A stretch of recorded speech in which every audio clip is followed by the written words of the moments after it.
بسم اللہ الرحمن الرحیم۔ السلام علیکم ورحمۃ اللہ وبرکاتہ۔ بسم اللہ الرحمن الرحیم۔ عزیز طلباء اکرام، ایم اے اسلامیات کے مضمون فقہ و اصول الفقہ کا آج ہمارا سبق نمبر 28 ہے، جس کا عنوان ہے کتب فقہ کا مختصر جائزہ۔ نیا سبق شروع کرنے سے پہلے ہم پچھلے سبق یعنی سبق نمبر 27 کا خلاصہ دیکھتے ہیں۔ پچھلے سبق میں ہم نے امام شافعی رحمہ اللہ کی کتاب الام کا تعارف پڑھا تھا، اور اس ساتھ میں ہم نے اس کی وجہ تالیف جاننے کی کوشش کی تھی کہ اس کتاب کو کیوں لکھا گیا تھا، کہ امام شافعی چاہتے تھے کہ ان کے اپنے اجتہادات جو ہیں، جو دوسروں سے اختلاف رکھتے ہیں جن مسائل میں، وہ لوگوں کے سامنے آ جائیں۔ ایسے ہی ہم نے اس کے موضوع کے بارے میں بات کی تھی کہ کس موضوع پر یہ کتاب لکھی گئی ہے، اور آخر میں ہم نے تفصیل کے ساتھ کتاب کے منہج اور کتاب کے اسلوب کو دیکھا تھا۔ آج کے اس سبق یعنی سبق نمبر 28 میں ہم انشاءاللہ کتاب وسائل الشیعہ کا تعارف پڑھیں گے اور اس کے مصنف کا تعارف جاننے کی کوشش کریں گے۔ کتاب کا مکمل نام کیا ہے، پورا نام اس کا کیا ہے، اس کے کلمی نسخے جو موجود ہیں آج کے دور میں ان پر تبصرہ کیا جائے گا، اور دوسری زبانوں میں جو اس کا ترجمہ کیا گیا ہے اس کتاب کا، اس پر تفصیلاً بات کی جائے گی، اور وجہ تالیف اس کی کیا ہے، کیوں لکھا گیا اس کتاب کو، کس موضوع پر لکھا گیا، اور آخر میں تفصیلاً اس کی خصوصیات پر بات کی جائے گی، جو کہ اس سبق کا اہم ٹاپک ہے، اہم مضمون ہے۔ تو سب سے پہلے ہم مصنف کا تعارف دیکھتے ہیں۔ آپ کا نام شیخ حر عاملی تھا۔ عاملی آپ کو اس لیے کہا جاتا ہے کہ آپ لبنان کے علاقے میں پیدا ہوئے جس کا نام تھا جبل عامل۔ جبل عامل کا ایک گاؤں تھا جہاں پر آپ پیدا ہوئے، تو اس عامل کی وجہ سے آپ کو شیخ حر عاملی کہا جاتا ہے، اور آپ کے والد کا نام شیخ حسن بن علی تھا، جو کہ ایک فاضل عالم اور قرآن مجید کے حافظ اور ایک سکہ آدمی تھے۔ آپ رحمہ اللہ کی پیدائش 8 رجب جمعے کی شب کو 1033 ہجری میں لبنان کے علاقہ جبل عامل کے ایک گاؤں میں ہوئی۔ آپ رحمہ اللہ چونکہ ایک علمی اور فقہی خاندان میں پیدا ہوئے تھے، اور آپ کا پورا خاندان ہی علماء دین اور فقہائے عظام تھے، اس لیے آپ نے اپنی تعلیم کے حصول کا جو سلسلہ جاری کیا وہ اپنے ہی خاندان سے کیا۔ آپ نے تقریباً 40 سال اپنے وطن میں گزارے، اور اس دوران اپنے والد سے تعلیم حاصل کی، اپنے چچا شیخ محمد حر سے پڑھا، اور اسی طریقے سے اپنے نانا شیخ عبدالسلام اور اپنے والد کے ماموں شیخ علی بن محمود سے کسب فیض کرتے رہے، اور اسی طریقے سے اپنے چچا سے آپ پڑھتے رہے، اور اسی طریقے سے زیادہ تر آپ اپنے علاقے میں رہتے ہوئے آپ نے تعلیم کا حصول کیا۔ تو آپ رحمہ اللہ کی جو وفات ہے وہ 11 رمضان المبارک 1104 ہجری میں ہوئی، اور آپ کو ایران کے شہر مشہد میں امام رضا کی بارگاہ کے بالکل قریب دفن کیا گیا، جہاں پر آج بھی لوگ فاتحہ کے لیے حاضر ہوتے ہیں۔ شیخ حر عاملی نے وسائل الشیعہ کتاب کے علاوہ اور بھی بہت سی کتابیں لکھی ہیں، جن میں سے ایک ہدایت الامہ الی احکام الائمہ۔ اس کتاب میں شیخ صاحب نے فقہی روایات کا ایک دورہ وسائل الشیعہ ہی کے طریقے پر کیا ہے، لیکن احادیث کی سند کو اختصار کے پیش نظر بالکل حذف کر دیا ہے، یا ہم یوں کہہ لیں کہ اصل میں بات یہ ہے کہ کتاب جو ہے وسائل الشیعہ، یہ کتاب یعنی ہدایت الامہ جو ہے یہ وسائل الشیعہ کی تلخیص ہے، اور جو کہ خود مصنف علیہ الرحمہ نے کی ہے۔ ایسی ایک اور کتاب لکھی جواہر السنیہ فی الاحادیث القدسیہ۔ یہ کتاب 23 ابواب پر مشتمل ہے، جس میں احادیث قدسی کو جمع کیا گیا ہے، اور یہ کتاب کئی دفعہ شائع بھی ہو چکی ہے، اور اس کا اردو ترجمہ بھی شائع کیا جا چکا ہے۔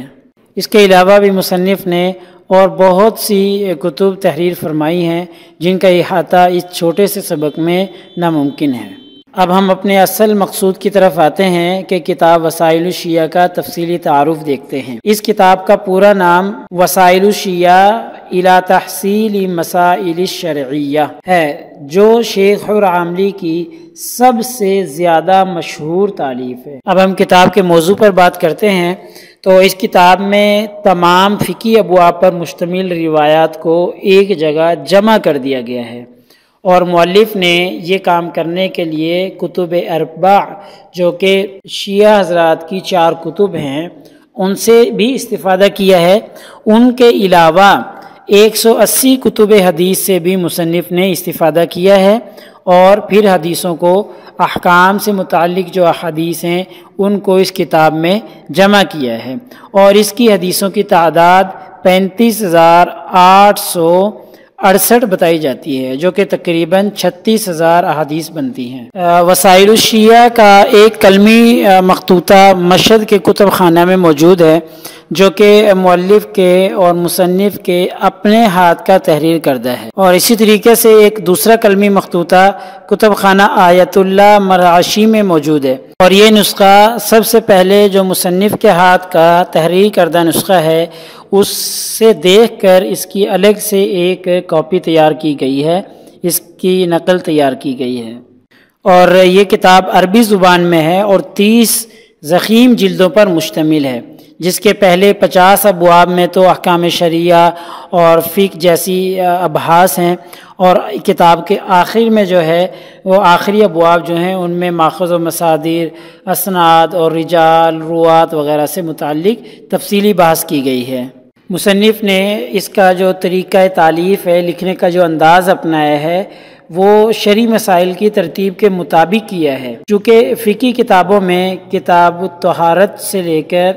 کتاب الدیات تک ایک خاص ترتیب کو ملحوظ خاطر رکھا جاتا ہے، تو لہٰذا اسی ترتیب کو شیخ حر عاملی نے بھی جاری رکھا اور اسی فقہی ترتیب کا خیال رکھا، تاکہ اس کتاب سے استفادہ کرنے والے لوگوں، محققین اور مجتہدین کو آسانی پیدا ہو، اور یہ کتاب زیادہ سے زیادہ لوگوں کے لیے مستفید ثابت ہو سکے۔ اس لیے مصنف نے یہ طریقہ اور یہ انداز اپنایا جو کہ پہلی کتابوں کا ہوا کرتا تھا۔ اس سے پتہ چلتا ہے کہ یہ کتاب ایک خاص علمی ہدف کو مد نظر رکھ کر لکھی گئی ہے۔ الکافی کتاب کی طرح اس کتاب کو بھی لکھنے میں 20 سال لگے،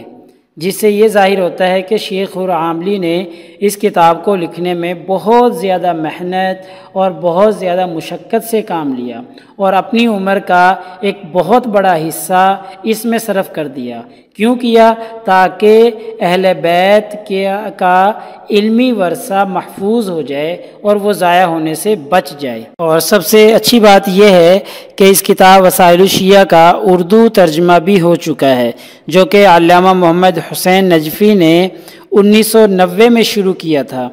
اور 2001 اکتوبر کے مہینے میں پہلی بار یہ اردو ترجمہ شائع ہوا، اور 2001 سے لے کر اب تک تقریباً اس کی 17 جلدیں شائع ہو چکی ہیں۔ اب ہم بات کرتے ہیں اس کتاب کی خصوصیات پر۔ تو اس کی پہلی خصوصیت یہ ہے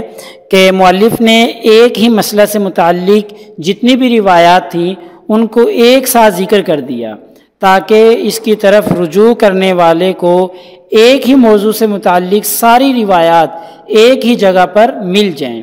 اس سہولت کی وجہ سے ہم ایک ہی باب کی روایات کے درمیان آسانی کے ساتھ موازنہ کر سکتے ہیں، یعنی جتنی بھی اس میں روایات ہیں اس باب میں، تو ان کے درمیان ہم موازنہ کر سکتے ہیں، اور ان کے متن، سند اور دلالت کا تحقیقی اور تجزیاتی مطالعہ بھی کر سکتے ہیں، چونکہ ہمیں اس باب سے متعلقہ تمام احادیث ایک جگہ مل جاتی ہیں۔ تو یہ پہلی خصوصیت ہے اس کتاب کی کہ مؤلف نے ایک ہی مسئلہ سے متعلق تمام روایات کو ایک ساتھ ذکر کیا ہے۔ دوسرا امتیاز اور دوسری خصوصیت اس کتاب کی یہ ہے کہ اس کتاب میں کتب اربع اور دوسری کتب احادیث سے احادیث کو لے کر جمع کیا گیا ہے، گویا کہ یہ کتاب کتب اربع اور دوسری احادیث کی کتابوں کے درمیان ایک جامع کی حیثیت رکھتی ہے۔ لیکن اس کے علاوہ جو دوسری کتب ہیں ان میں یا تو کتب اربع سے استفادہ کیا گیا ہے یا کتب اربع کو چھوڑ کر دوسری احادیث کی کتب سے استفادہ کیا گیا ہے۔ ایسا نہیں کہ کتب اربع اور دوسری کتب احادیث دونوں سے استفادہ کیا گیا ہو، تو یہ صرف اس کتاب کی خصوصیت ہے۔ اسی طریقے سے اس کتاب کا ایک امتیاز یہ بھی ہے، ایک خصوصیت یہ بھی ہے کہ ہر باب کے شروع میں صحیح حدیث کو نقل کیا گیا ہے، جبکہ جو دوسری حدیث ہیں جیسے مرسل ہے، ضعیف ہے یا اس کے علاوہ اور کوئی قسم ہے حدیث کی، اس کو باب کے آخر میں ذکر کیا گیا ہے،